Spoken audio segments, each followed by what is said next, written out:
بسم اللہ الرحمن الرحیم۔ السلام علیکم معزز طلبہ کرام، آپ سب کیسے ہیں؟ آج ہم نور الانوار کے سبق نمبر 95 کو پڑھیں گے، اور آج کے سبق کا عنوان ہے دوسری تفریق کا بیان۔ اور آج کے ہمارے سبق کی عبارت ولا یضمن المثلی بالقیمت سے شروع ہوتی ہے۔ آئیے سب سے پہلے عبارت پڑھتے ہیں، اس کا ترجمہ کرنے کے بعد اس کی وضاحت کی طرف بڑھتے ہیں۔ مصنف علیہ رحمہ لکھتے ہیں ولا یضمن المثلی بالقیمت اذا انقطع المثل الا یوم الخصومت، اور مثلی چیز کا تاوان قیمت کے ساتھ نہیں لیا جائے گا جب مثلی چیز منقطع ہو جائے مگر خصومت کے دن کی قیمت۔ تفریع ثان لابی حنیفہ رحمہ اللہ تعالی علی قولہ وهو السابق، یہ امام اعظم امام ابو حنیفہ رحمۃ اللہ تعالی علیہ کے قول پر دوسری تفریع ہے، اور ان کا قول وهو السابق ہے، یعنی علی قولہ وهو السابق، یہ ان کے ماتن کے قول وهو السابق پر اس کا عطف بھی ہے، یعنی اذا غاصب شخص من آخر مثلیا، جب کوئی شخص کسی دوسرے سے مثلی چیز کو غصب کر لے، ثم انقطع المثل، پھر وہ مثل منقطع ہو جائے، ختم ہو جائے، وانصرم عن ایدی الناس، اور لوگوں کے ہاتھوں سے وہ ناپید ہو جائے، فلا جرم تجب قیمتہ، تو پس اب لازمی طور پہ اس کی قیمت ہی واجب ہوگی۔ فقال ابو حنیفہ رحمہ اللہ تعالی لا یضمن هذا المثلی بالقیمت الا بقیمت یوم الخصومت، تو پس امام اعظم امام ابو حنیفہ رحمۃ اللہ تعالی نے فرمایا اس مثلی چیز کا ضمان قیمت کے ساتھ نہیں لیا جائے گا مگر خصومت کے دن کی قیمت کے ساتھ، لأنه ما لم تقع الخصومت يحتمل ان يقدر على المثل السوری وهو مقدم على المثل المعنوی، اس لیے کہ جب تک خصومت نہیں واقع ہوئی تو احتمال تھا کہ ہو سکتا ہے یہ مثل سوری دینے پر قادر ہو، اور وہ چونکہ مثل معنوی پر مقدم ہے، فإذا وقعت الخصومت فحينئذ لا بد ان يأخذ المالك الضمان، پس جب خصومت واقع ہوگی تو اس وقت ضروری ہو گیا کہ مالک تاوان لے، فيقدر الضمان بقیمت یوم الخصومت، تو پس تاوان کو خصومت کے دن کی قیمت کے ساتھ مقدر کیا جائے گا۔ وعن ابی یوسف تعتبر قیمت یوم الغصب، اور امام ابو یوسف رحمۃ اللہ تعالی علیہ کے نزدیک یہ ہے کہ غصب کی دن کی قیمت کا اعتبار کیا جائے گا، لأنه لما انقطع المثل التحق بما لا مثل له من ذوات القيم، اس لیے کہ جب مثل منقطع ہو گئی تو وہ پھر اس کے ساتھ مل گئی کہ جس کی قیمت نہیں ہوتی، اذا انقطع المثل التحق بما لا مثل له من ذوات القيم، جب مثل منقطع ہو جائے تو پھر وہ مل جاتی ہے اس کے ساتھ کہ جس کی ذوات القیم میں سے کوئی مثل نہیں ہے، وفیہا تاجب قیمتہ یوم الغصب، اور اس صورت میں بالاتفاق غصب کے دن کی قیمت اس پر واجب ہوگی۔ قلنا، ہم نے کہا الاصل سمہ کان رد الاصل، یہاں اصل تو یہ ہے کہ اصل کو لٹایا جائے، وَإِذَا عَجَزَ عَنْهُ بِالِاسْتِهْلَاكِ، جب اس چیز کے ہلاک ہونے کی وجہ سے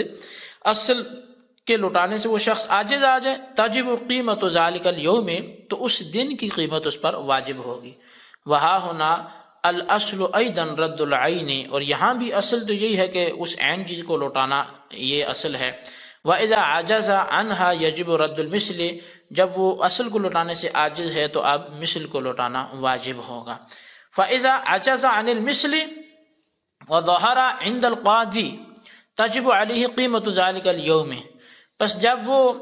مثل کے لوٹانے سے عاجز آ جائے اور قاضی کے پاس اس کا عاجز ہونا ظاہر ہو جائے تو اب اس پر اس دن کی قیمت واجب ہوگی۔ وعند محمد تجب علیہ قیمت یوم الانقطاع، جبکہ امام محمد کے ہاں اس پر اب وہ چیز کے منقطع ہونے کے دن کی قیمت واجب ہوگی، لأن العجز عن الاصل انما يتحقق في هذا اليوم، اس لیے کہ اصل کے سپرد کرنے سے جو عاجز ہونا ہے وہ اسی دن متحقق ہوا ہے۔ قلنا ہم نے کہا نعم جی ایسے ہی ہے، اسی دن متحقق ہوا، ولیکن یظہر ذلک العجز وقت الخصومت، لیکن یہ عجز جو ظاہر ہوتا ہے وہ خصومت کے وقت میں جا کے ظاہر ہوتا ہے۔ جی طلبہ کرام، یہ ہمارے آج کے سبق کی عبارت اور اس کا ترجمہ تھا۔ اب آئیے اس کی وضاحت کی طرف چلتے ہیں۔ اس عبارت میں ماتن کے قول وہو سابق مثل سوری مثل معنوی پر مقدم ہوتا ہے، جو اس پر پیچھے گفتگو ہوئی، پر یہ دوسرا تفریعی مسئلہ مذکور ہے، جس کی تفصیل یہ ہے کہ اگر کسی شخص نے دوسرے شخص کی کوئی مثلی چیز غصب کی، پھر اس کا مثل بازار سے ختم ہو گیا اور لوگوں کے ہاتھوں سے ناپید ہو گیا، تو غاصب پر یقیناً شے مغصوب کی قیمت واجب ہوگی۔ لیکن سوال یہ ہے کہ قیمت کس دن کی معتبر ہوگی، اس بارے میں اختلاف ہے۔ چنانچہ حضرت امام ابو حنیفہ رحمۃ اللہ تعالی علیہ کے نزدیک یوم خصومت کی قیمت معتبر ہوگی، یعنی جس دن غصب کا یہ مقدمہ قاضی کی عدالت میں پیش ہوا اور قاضی نے اس پر فیصلہ دیا، اس دن کی قیمت واجب ہوگی۔ اور حضرت امام ابو یوسف رحمہ اللہ تعالی نزدیک یوم غصب کی قیمت معتبر ہوگی، یعنی غاصب نے جس دن چیز کو غصب کیا تھا اس شے مغصوب کی اس دن جو قیمت تھی اس کو واجب کیا جائے گا۔ اور امام محمد رحمۃ اللہ تعالی علیہ وہ فرماتے ہیں کہ جس دن وہ شے مغصوب بازار سے ختم ہوگی تھی، یعنی وہاں سے منقطع ہوگی، تو یوم انقطاع کے دن کی جو اس کی قیمت تھی تو اس قیمت کا اعتبار کیا جائے گا اور وہی قیمت واجب ہوگی۔ جبکہ حضرت امام اعظم امام ابو حنیفہ رحمۃ اللہ تعالی علیہ وہ اپنے موقف پر دلیل یہ دیتے ہیں کہ جب تک قاضی کی عدالت میں مقدمہ پیش نہیں ہوا اس وقت تک یہ احتمال موجود ہے کہ غاصب مثل سوری پہ قادر ہو جائے، کیونکہ جو چیز بازار سے منقطع ہوگی ہے وہ کبھی نہ کبھی بازار میں دستیاب بھی ہو سکتی ہے۔ بس جب مثل سوری پر قدرت کا احتمال موجود ہو تو مثل معنوی یقیناً یہ نہیں دی جائے گی، اور مثل سوری مثل معنوی پر مقدم ہے، تو یوم خصومت سے پہلے غاصب پر کوئی قیمت واجب نہیں ہوگی۔ لیکن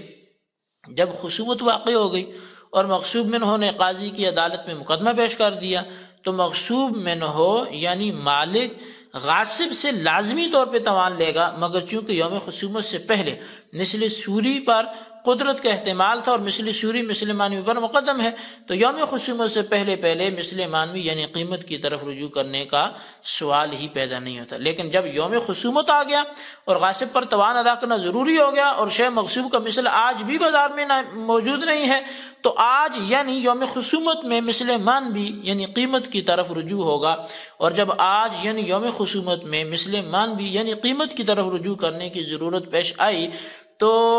آج یعنی یوم خصومت ہی کی قیمت کا اعتبار ہوگا، اور یوم خصومت میں تاجروں کے نزدیک شے مغصوب کی جو قیمت ہو سکتی ہے وہی غاصب پر واجب ہوگی۔